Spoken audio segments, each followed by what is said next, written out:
الحمد لله نحمده ونستعينه ونستغفره ونؤمن به ونتوكل عليه ونعوذ بالله من شرور أنفسنا ومن سيئات أعمالنا من يهده الله فلا مضل له ومن يضلله فلا هادي له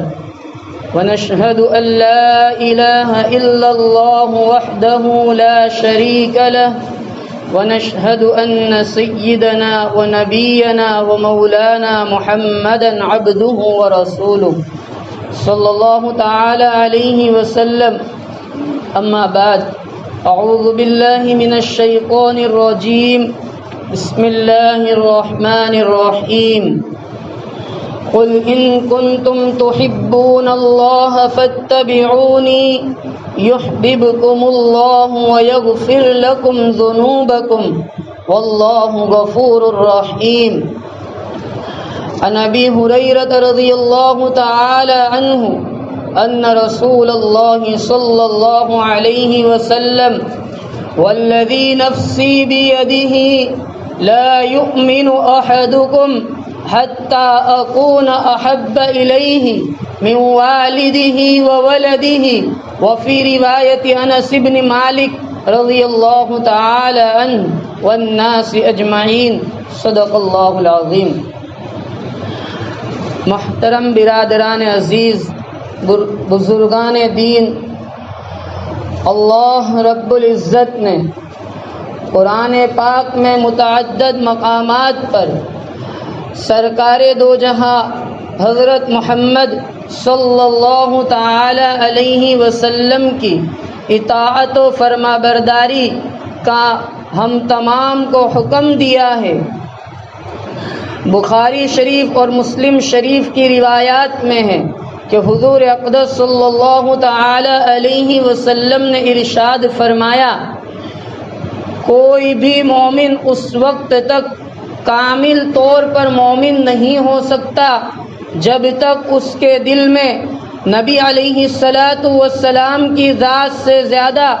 جب تک اس کے نزدیک اس کے ماں باپ، اس کی آل و اولاد، اس کے بیوی بچے اور دنیا و ما فیہا سے زیادہ کی محبت نبی علیہ السلام سے زیادہ نہ ہو، وہ ایمان کامل سے سرفراز نہیں ہو سکتا. صحیح معنی میں وہی شخص ایمان کامل سے سرفراز ہو سکتا ہے جس کے دل میں نبی علیہ السلام کی محبت ہر چیز سے زیادہ ہوگی، اور جس کے دل میں نبی علیہ السلام کی محبت ہر چیز سے زیادہ نہیں ہوگی وہ ایمان کامل سے سرفراز نہیں ہو سکتا. حضرت ابو ہریرہ رضی اللہ تعالی عنہ کی روایت ابھی میں نے خطبے میں تلاوت کی. حضرت ابو ہریرہ رضی اللہ تعالی عنہ روایت کرتے ہیں کہ نبی علیہ السلام نے ارشاد فرمایا، قسم کھا کر ارشاد فرمایا، والذی نفسی بیدہ، اس ذات پاک کی قسم جس کے قبضہ قدرت میں میری جان ہے، تم میں سے کوئی شخص اس وقت تک مومن نہیں بن سکتا جب تک اس کے دل میں بیوی بچے، اس کے والد، اس کی اولاد سے زیادہ. اور ایک روایت میں حضرت انس بن مالک رضی اللہ تعالی عنہ فرماتے ہیں کہ دنیا کے تمام لوگوں سے زیادہ میری محبت نہ ہو جائے. ایک دوسری روایت میں حضرت ابو ہریرہ رضی اللہ تعالی عنہ روایت کرتے ہیں کہ حضور اکرم صلی اللہ تعالی علیہ وسلم نے ارشاد فرمایا کہ میری امت کا ہر فرد جنت میں جائے گا سوائے اس شخص کے جو انکار کرے گا. صحابہ کرام رضوان اللہ تعالی علیہم اجمعین نے عرض کیا، یا رسول اللہ کون ہے جس نے انکار کیا؟ نبی علیہ السلام نے فرمایا، من اطاعنی دخل الجنہ، جس نے میری اطاعت کی، میرے نقش قدم پر چلا، میری فرما برداری کی، میری پیروی کی، وہ شخص جنت میں جائے گا. اور جس نے میری نافرمانی کی تو وہ جہنم میں جائے گا. اس نے میری سنتوں کا انکار کیا تو اس کا ٹھکانہ جہنم ہے. حضرت انس بن مالک رضی اللہ تعالی عنہ خادم رسول صلی اللہ تعالی علیہ وسلم ہیں. 10 سال حضور اکرم صلی اللہ تعالی علیہ وسلم کی خدمت کا شرف انہیں حاصل ہوا ہے. جب نبی اکرم سرکار دو عالم صلی اللہ تعالی علیہ وسلم مکہ المکرمہ سے ہجرت کر کے مدینہ المنورہ تشریف لائے تو حضرت ام سلیم رضی اللہ تعالی عنہ حضرت انس بن مالک رضی اللہ تعالی عنہ کو لے کر حضور اقدس صلی اللہ تعالی علیہ وسلم کی خدمت اقدس میں حاضر ہوئی اور عرض کیا کہ یا رسول اللہ، یہ چھوٹا سا انس آپ کی خدمت میں آپ کی خدمت کے لیے اس کو وقف کرتی ہوں. اس وقت سے لے کر نبی علیہ السلام کی وفات تک حضرت انس بن مالک رضی اللہ تعالی عنہ مسلسل 10 سال حضور اکرم صلی اللہ تعالی علیہ وسلم کی خدمت میں رہے اور حضور اکرم صلی اللہ تعالی علیہ وسلم کی بے پناہ محبت و شفقت ان کو حاصل ہوئی ہے. نبی علیہ السلام انہیں محبت سے اے میرے پیارے بیٹے کہہ کر بلایا کرتے تھے. ایک مرتبہ کا واقعہ ہے، نبی علیہ السلام نے کہا اے میرے پیارے بیٹے، اگر تم قادر ہو اس بات پر کہ تو صبح کرے یا شام کرے اس حالت میں کہ تیرے دل میں کسی کے بارے میں کھوٹ نہ ہو، تیرے دل میں کسی کے بارے میں کینہ نہ ہو، تو ایسا کر لیا کر، اس لیے کہ یہ میری سنت ہے. اس کے بعد حضور اکرم صلی اللہ تعالی علیہ وسلم نے ارشاد فرمایا کہ جس نے میری سنت سے محبت کی اس نے مجھ سے محبت کی، اور جس نے مجھ سے محبت کی وہ جنت میں میرے ساتھ ہوگا. حضرت عمر فاروق رضی اللہ تعالی عنہ کے بارے میں بخاری شریف کے اندر ایک روایت ہے کہ حضور اکرم صلی اللہ تعالی علیہ وسلم ایک مرتبہ حضرت عمر فاروق رضی اللہ تعالی عنہ کا ہاتھ پکڑے ہوئے چل رہے تھے، تو اسی دوران حضرت عمر فاروق رضی اللہ تعالی عنہ نے عرض کیا کہ یا رسول اللہ صلی اللہ تعالی علیہ وسلم، مجھے اپنی جان کے علاوہ دنیا کی ہر چیز سے زیادہ آپ کی محبت ہے. حضور اکرم صلی اللہ تعالی علیہ وسلم نے فرمایا کہ عمر، تم جانتے بھی ہو کیا کہتے ہو؟ حضرت عمر رضی اللہ تعالی عنہ سے نبی علیہ السلام نے فرمایا کہ اگر معاملہ ایسا ہی ہے کہ تمہاری جان تمہیں میری ذات سے زیادہ محبوب ہے تو خدا کی قسم کھا کر کہتا ہوں تمہارا ایمان کامل نہیں ہو سکا، اس لیے کہ جب تک تمہارے نزدیک میری ذات تمہاری ذات سے بھی زیادہ محبوب نہیں ہوگی اس وقت تک تمہارا ایمان کامل نہیں ہو سکتا. جب نبی علیہ السلام کا یہ ارشاد حضرت عمر فاروق رضی اللہ تعالی عنہ کے کانوں میں پڑا تو بے چین ہو گئے اور اپنے دل و دماغ پر توجہ دی اور پھر حضور اکرم صلی اللہ تعالی علیہ وسلم سے کہا کہ یا رسول اللہ، میری جان و مال آپ پر قربان ہے، میرے نزدیک آپ کی ذات کے علاوہ میری جان بھی آپ پر قربان، میری جان سے بھی زیادہ آپ کی جان مجھے محبوب ہے، میری ذات سے بھی زیادہ آپ کی ذات میرے نزدیک محبوب ہے. تو آقا نامدار تاجدار مدینہ حضور صلی اللہ تعالی علیہ وسلم نے ارشاد فرمایا کہ عمر، اب تمہارا ایمان مکمل ہوا ہے. میرے عزیزو، صحابہ کرام رضوان اللہ تعالی علیہم اجمعین کی زندگیوں میں اتباع سنت، اطاعت رسول، عشق رسول کا ایسا جذبہ تھا کہ صحابہ نبی علیہ السلام کے ہر فرمان کے اوپر قربان ہونے کو تیار ہو جایا کرتے تھے. ایک مرتبہ حضرت عروہ بن مسعود ثقفی رضی اللہ تعالی عنہ کو قریش مکہ نے صلح حدیبیہ کے موقع پر اپنا نائب، اپنا نمائندہ بنا کر نبی علیہ السلام کے پاس بھیجا. عروہ بن مسعود ثقفی حضور اکرم صلی اللہ تعالی علیہ وسلم کی مجلس میں حاضر ہوئے. اب اس وقت تک عروہ بن مسعود مسلمان نہیں ہوئے تھے، بعد میں اسلام کی دولت سے مالا مال ہوئے، بعد میں اسلام میں داخل ہوئے. عروہ بن مسعود ثقفی رضی اللہ تعالیٰ عنہ کہتے ہیں کہ میں نے حضور علیہ السلام کی مجلس میں دیکھا کہ جب نبی علیہ السلام وضو کرتے ہیں تو آپ کے صحابہ کرام کا حال یہ ہوتا ہے کہ نبی علیہ السلام کے وضو کے پانی کو زمین پر گرنے نہیں دیتے. نبی علیہ الصلوۃ والسلام کے لعاب دہن کو زمین پر گرنے نہیں دیتے۔ صحابہ کا حال یہ ہے کہ نبی علیہ الصلوۃ والسلام کے وضو کے پانی کو اپنے ہاتھوں پر مل لیتے ہیں، نبی علیہ الصلوۃ والسلام کے لعاب دہن کو اپنے چہروں پر، اپنے بدن پر مل لیتے ہیں۔ عروہ بن مسعود ثقفی رضی اللہ تعالی عنہ نے جب یہ سب کچھ دیکھا تو قریش مکہ سے آ کر کہا کہ لوگوں، میں نے قیصر و کسریٰ نجاشی کے دربار میں حاضر ہوا ہوں، قیصر و کسریٰ کے دربار میں حاضر ہوا ہوں، خدا کی قسم کھا کر کہتا ہوں دنیا کے کسی بادشاہ کو میں نے نہیں دیکھا کہ جتنی کہ لوگ اس کی اتنی عزت کرتے ہو جتنی کہ نبی علیہ الصلوۃ والسلام کے صحابہ آپ کی تعظیم کرتے ہیں۔ عروہ بن مسعود ثقفی آگے فرماتے ہیں اور آگے قریش مکہ سے کہتے ہیں کہ ان سے صلح کر لو، ان سے صلح کر لو، ان سے جنگ کرنے میں تمہارا زمین میں دھنس جانا بہتر ہے، اس لیے وہ جو کہتے ہیں ان کی بات کو مان لو۔ حضرت امام مالک رحمۃ اللہ علیہ کا ارشاد ہے کہ حضرت نبی کریم صلی اللہ تعالی علیہ وسلم کی سنتوں کی مثال حضرت نوح علیہ السلام کی کشتی کے مانند ہے۔ حضرت نوح علیہ السلام کی کشتی کے اندر جو لوگ سوار ہوئے انہوں نے نجات پائی، اور جو اس کشتی میں سوار نہیں ہوئے وہ غرق ہو گئے، وہ برباد ہو گئے۔ اسی طرح نبی علیہ السلام کی اتباع سنت کی کشتی کے اندر، نبی علیہ السلام کی اتباع سنت کی کشتی کے اندر جو شامل ہو جائے گا، جو اپنی زندگیوں کے اندر نبی علیہ السلام کے طریقوں کو اپنائے گا، نبی علیہ السلام کے بتلائے ہوئے اعمال کے مطابق اپنی زندگی کو گزارے گا تو وہ کامیاب ہوگا، وہ نجات پائے گا، اور جو اتباع سنت کی کشتی میں سوار ہونے سے اعراض کرے گا تو وہ ہلاک و برباد ہو جائے گا۔ ہمارے بزرگوں کے سردار حضرت مولانا رشید احمد صاحب گنگوہی رحمۃ اللہ علیہ کے بارے میں آتا ہے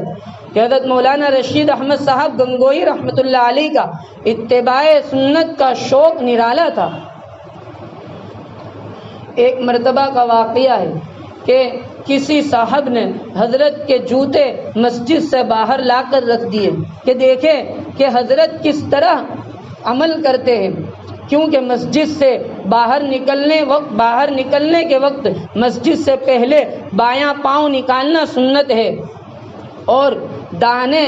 پاؤں کے اندر چپل پہننا سنت ہے۔ تو حضرت مولانا رشید احمد صاحب گنگوہی رحمۃ اللہ علیہ تشریف لائے تو سب سے پہلے بایاں پاؤں سنت کے مطابق مسجد سے باہر نکالا اور بائیں جوتے کے اوپر بائیں پیر کو رکھا، اس کے بعد دایاں پاؤں سنت کے مطابق باہر نکالا اور دائیں جوتے کے اندر دائیں پاؤں کو داخل کر اس سنت کے اوپر عمل کیا، اس کے بعد بائیں پیر کے اندر جوتا پہنا۔ اس طرح ایک ساتھ دو سنتوں کے اوپر عمل کر کے دکھلائے۔ ایک مرتبہ حضرت مولانا رشید احمد صاحب گنگوہی رحمۃ اللہ علیہ کے پاس ایک شخص حضرت کی خدمت میں حاضر ہوا، 4-5 مہینے تک حضرت کی صحبت میں رہا، اس کے بعد کہا کہ میں جانا چاہتا ہوں۔ حضرت نے فرمایا کیا بات ہوئی؟ کہا کہ میں تو آپ کے پاس اس لیے آیا تھا کہ کوئی کرامت دیکھتا، لیکن یہاں تو کوئی کرامت نظر نہیں آئی۔ حضرت مولانا رشید احمد صاحب رحمۃ اللہ علیہ نے فرمایا کہ بھائی کیا تو نے اس مدت کے اندر مجھے کبھی کوئی کام خلاف سنت کرتے دیکھا؟ اس نے کہا کہ نہیں۔ حضرت نے فرمایا کہ یہی تو سب سے بڑی کرامت ہے کہ آدمی استقامت کے ساتھ اپنی زندگی کے اندر نبی علیہ السلام کی سنتوں کے مطابق زندگی گزارے۔ سید الطائفہ حضرت جنید بغدادی رحمۃ اللہ علیہ کے بارے میں آتا ہے، بہت بڑے اللہ کے بزرگ گزرے ہیں۔ ایک آدمی حضرت کے پاس آیا، چند سال حضرت کی خدمت میں رہا اور اس کے بعد واپس جانے لگا۔ حضرت جنید بغدادی رحمۃ اللہ علیہ کے پاس آ کر کہنے لگا کہ میں جانا چاہتا ہوں۔ حضرت جنید بغدادی نے پوچھا کہ بھائی کیا بات بنی، کیوں جانا چاہتے ہو؟ تو اس نے کہا کہ 10 سال ہوئے آپ کی خدمت میں رہ رہا ہوں، آپ کے پاس کوئی کرامت نظر نہیں آئی، آپ کے پاس کوئی کرامت میں نے دیکھا، کوئی کرامت مجھے نظر نہیں آئی۔ تو اس وقت سید الطائفہ حضرت جنید بغدادی رحمۃ اللہ علیہ نے فرمایا الاستقامت علی السنت فوق الکرامت، سنت پر استقامت یہ کرامت سے بڑی چیز ہے۔ میرے بھائیوں، بانی تبلیغ حضرت مولانا الیاس صاحب رحمۃ اللہ علیہ کے بارے میں آتا ہے کہ ایک مرتبہ حضرت بیمار ہوئے اور آپ کے پیروں کے اندر چمڑے کے جوتے پہنے ہوئے، چمڑے کے موزے پہنے ہوئے تھے۔ بیماری اتنی شدت کی تھی کہ اپنے ہاتھوں سے موزے نکالنا دشوار ہو چکا تھا۔ حضرت مولانا الیاس صاحب رحمۃ اللہ علیہ نے اپنے خادموں سے کہا کہ موزے نکال دو۔ خادم موزے نکالنے لگا تو بجائے بائیں پیر کے نکالنے کے پہلے داہنے پاؤں سے، داہنے پیر کا موزہ نکالنے سے شروعات کی۔ تو حضرت نے اس بیماری کے حالت میں اپنے پاؤں کو کھینچ لیا۔ خادم پریشان ہو گیا کہ کیا بات ہے، ایک طرف تو حضرت مجھے اپنے موزوں کو نکالنے کا حکم دے رہے ہیں اور ایک طرف اپنے پاؤں کو کھینچ رہے ہیں۔ 2-4 مرتبہ ایسا ہی ہوا۔ اسی دوران حضرت مولانا یوسف صاحب رحمۃ اللہ علیہ تشریف لائے تو خادم نے حضرت مولانا یوسف صاحب رحمۃ اللہ علیہ کے سامنے پورا واقعہ بیان کیا۔ تو حضرت مولانا یوسف صاحب رحمۃ اللہ علیہ نے فرمایا کہ بھائی تم سنت کے خلاف موزہ نکال رہے ہو، یعنی بائیں پیر سے موزہ نکالنے کے بجائے تم داہنے پیر سے نکال رہے ہو تو وہ اپنا پیر کھینچ ہی لیں گے نا، آپ پہلے بائیں پیر سے موزہ نکالیے۔ اسی طرح حضرت مجدد الفیضانی رحمۃ اللہ علیہ جو سرہندی، حضرت مجدد الفیضانی سرہندی رحمۃ اللہ علیہ جو بہت بڑے اللہ کے بزرگ گزرے ہیں، ان کے بارے میں بھی ایک واقعہ لکھا ہے کہ حضرت مجدد صاحب رحمۃ اللہ علیہ کی زندگی پوری سنت سے بری ہوئی تھی، کبھی خلاف سنت کوئی عمل کیا ہی نہیں، بے توجہی کی حالت میں بھی کبھی خلاف سنت کوئی کام نہیں کیا۔ ایک مرتبہ شدید بیمار تھے اور اسی بیماری کی حالت میں بے ہوش ہو گئے اور بے ہوشی کی حالت میں حضرت مجدد الفیضانی رحمۃ اللہ علیہ کو پیشاب ہو گیا۔ خادموں نے صفائی کرنی چاہیے اور صفائی کی نیت سے حضرت مجدد صاحب رحمۃ اللہ علیہ کے پائجامے کو نکالنے کی شروعات کی تو بجائے داہنے پیر سے نکالنے، بجائے بائیں پیر کے نکالنے سے مجدد صاحب رحمۃ اللہ علیہ کے پائجامے کو داہنے پیر سے نکالنے کی شروعات کی۔ سنت عمل یہ ہے کہ آدمی جب پائجامے کو نکالے، اپنے پیروں سے موزے کو نکالے، چپل کو نکالے اور مسجد سے جب باہر نکلے تو سنت عمل یہ ہے کہ پہلے بایاں پیر نکالے، بائیں پیر سے اپنے موزوں کو، اپنے جوتوں چپلوں کو نکالے۔ تو حضرت مجدد صاحب رحمۃ اللہ علیہ کے خادم نے بجائے بائیں پیر کے داہنے پیر سے شروعات کی تو حضرت مجدد صاحب رحمۃ اللہ علیہ نے اپنے پیر کو جھٹکا مارا اور اپنے پیر کو جھٹکا مار کر کھینچ لیا۔ میرے بھائیوں، قربان جائیے ہمارے اکابرین پر، ہمارے اسلاف کی زندگیوں پر کہ جن کی بے ہوشی کی حالت میں سنت، اتباع سنت کا یہ حال تھا۔ تو آپ تھوڑا تصور کیجئے، آپ سوچئے کہ ان کی ہوش و حواس کی زندگی کا کیا عالم ہوگا، اتباع سنت پر وہ کس طرح عمل کرتے ہوں گے۔ ایک مرتبہ حضرت مولانا مسیح اللہ خان صاحب جلال آبادی رحمۃ اللہ علیہ حضرت مولانا یوسف صاحب رحمۃ اللہ علیہ کی ملاقات کے لیے تشریف لائے۔ دوران گفتگو حضرت مولانا یوسف صاحب رحمۃ اللہ علیہ نے عرض کیا کہ مجھے بچپن میں ایک مرتبہ میرے والد محترم حضرت مولانا الیاس صاحب رحمۃ اللہ علیہ نے کہا تھا، یوسف میں تجھے قطب بننے کا راستہ نہ بتاؤں؟ میں نے کہا ضرور بتلا دیجئے۔ تو حضرت والد محترم حضرت مولانا الیاس صاحب رحمۃ اللہ علیہ نے کہا کہ بیٹا، جس وقت اور جس جگہ نبی علیہ الصلاۃ والسلام کی سنتوں کے خلاف عمل ہو رہا ہو، اس وقت اس کے مقابلے میں سنت کو رواج دینے کے لیے محنت کرنا یہ قطب اور ابدال بننے کا راستہ ہے۔ میرے بھائیوں، ہمارے اسلاف کی زندگی ہمیں بتلا رہی ہے کہ آج کے اس پرفتن دور کے اندر ہمیں نبی علیہ الصلاۃ والسلام کی زندگی کے مطابق زندگی گزارنے کی کوشش کرنی چاہیے۔ تفسیر عزیزی کے اندر حضرت شاہ عبدالعزیز صاحب محدث دہلوی رحمۃ اللہ علیہ نے لکھا ہے کہ لوگوں یہ سمجھ کر کے کہ معمولی مستحب ہے چھوڑ نہ دیا کرو، اس لیے کہ مستحب کو چھوڑتے رہو گے اور معمولی مستحب چھوڑتے چھوڑتے مستحبات کو چھوڑتے چھوڑتے ایک وقت آئے گا کہ تم سنت کو چھوڑنے والے بن جاؤ گے، اور سنت کو چھوٹا سمجھ کر کے نہ چھوڑا کرو کہ کھانے سے پہلے بسم اللہ نہ پڑھی تو کیا ہو گیا، کھانے کے بعد دعا نہ پڑھی تو کیا ہو گیا، بیت الخلا میں جانے سے پہلے دعا نہ پڑھی تو کیا ہو گیا، وہاں سے نکلنے کے بعد دعا نہ پڑھی تو کیا ہو گیا۔ میرے بھائیوں، شاہ صاحب فرماتے ہیں کہ سنت کو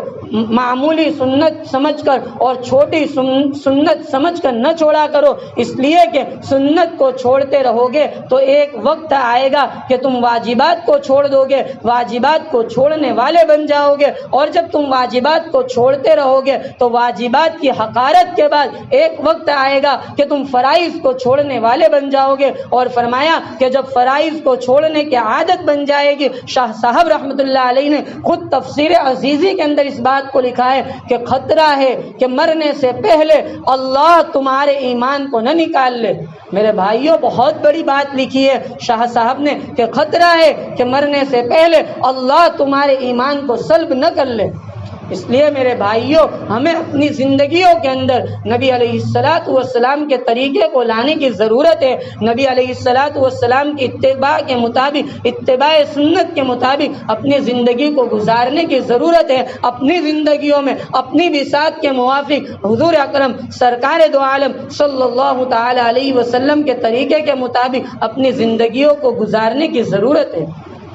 ہمیں صحابہ سے یہ تمام چیزیں سیکھنے مل رہی ہے، اور ہمارے اسلاف سے، ہمارے بزرگان دین نے اس قریبی زمانے کے اندر یہ تمام سنتوں کے اوپر ہمیں عمل کر کے دکھلایا۔ حضرت مفتی احمد صاحب رحمۃ اللہ علیہ فرماتے ہیں کہ ہم اپنی ذات سے، ہم اپنے آپ سے شروعات کریں، ہر چیز میں صبح سے لے کر شام تک نبی علیہ الصلاۃ والسلام کی ہر سنت کو دیکھیں کہ میں اپنی زندگی کے اندر کوئی سنت کو چھوڑ رہا ہوں تو کس طرح اس پر عمل کرنے والا بن جاؤں، اور اگر کوئی سنت چھوٹ رہی ہے تو اس کو علماء سے پوچھ کر، علماء سے سیکھ کر اس کے مطابق زندگی گزارنے کی کوشش کریں۔ اللہ تبارک و تعالی ان چند باتوں پر مجھے اور آپ کو عمل کرنے کی توفیق نصیب فرمائے۔ وآخر دعوانا الحمد للہ رب العالمین۔